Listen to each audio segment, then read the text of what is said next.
Welcome, friends and fellow collectors, to another edition of Diecast Emporium Military Mondays, brought to you by my friends at SmallScaleHobbies.com. You can't even see the business card because we are zoomed in so close to this tiny 187 scale model. This is the Artitec 187 ratio scale Harley-Davidson motorcycle, nicknamed the Liberator. The item number 387.06 retails for about $25-ish. Here is the tiny models box that it comes in. You can see that here. Very, very tiny. And again, we can't really zoom out too much, otherwise we won't be able to focus in on the motorcycle. But just know, it's a tiny bike, tiny box, all you really need to know.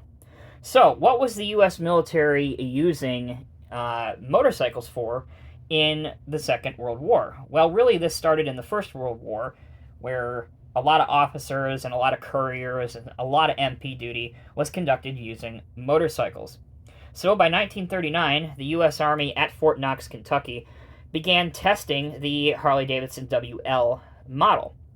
After encouraging results, they ordered limited numbers, and production on that started in 1940, which, as you will obviously know, was prior to the start of the Second World War.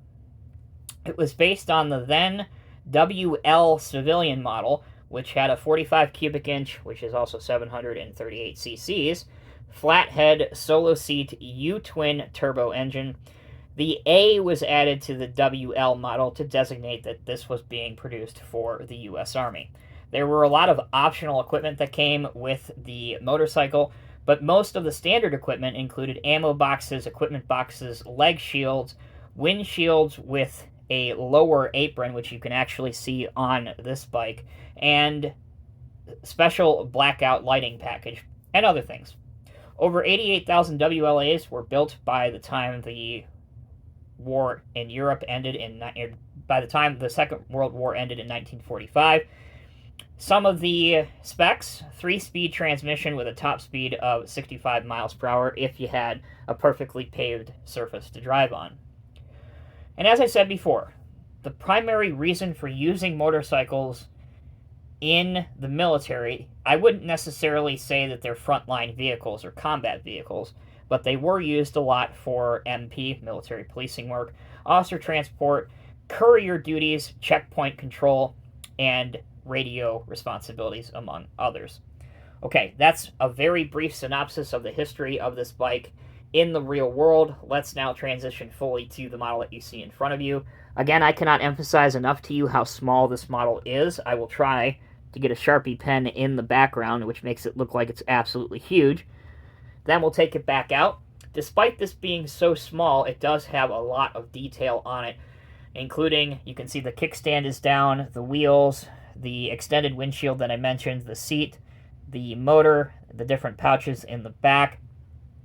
Now, this model, I won't lie to you guys, definitely has issues with it standing up by itself. I actually had to cheat a little bit for this video and use a little bit of modeling putty underneath the kickstand to get this thing from flopping over. There are many ways you can get around this. Obviously, if you're using it on a layout or on a train, you could always glue it to wherever you need it. Problem solved.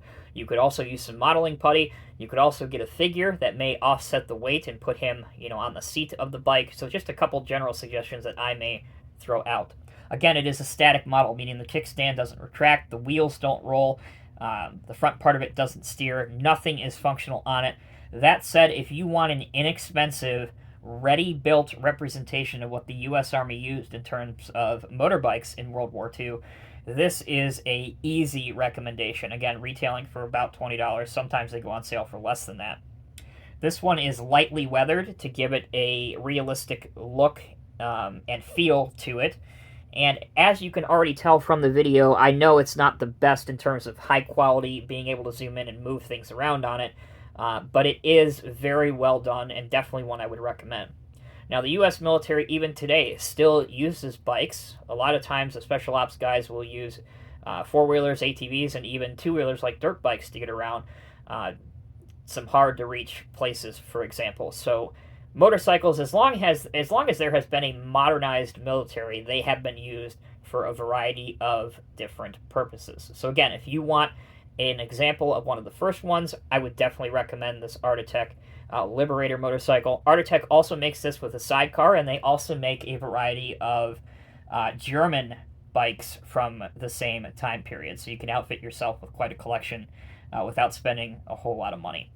Alright guys, that'll do it for this week's episode of Diecast Emporium Military Mondays. I appreciate your patience with not being able to put this on the spin table, but hopefully you got a general idea of what you would get if you decide to purchase it. It's a great model, very affordably priced, and one you could do a lot with in terms of detailing it out if you wanted to do that.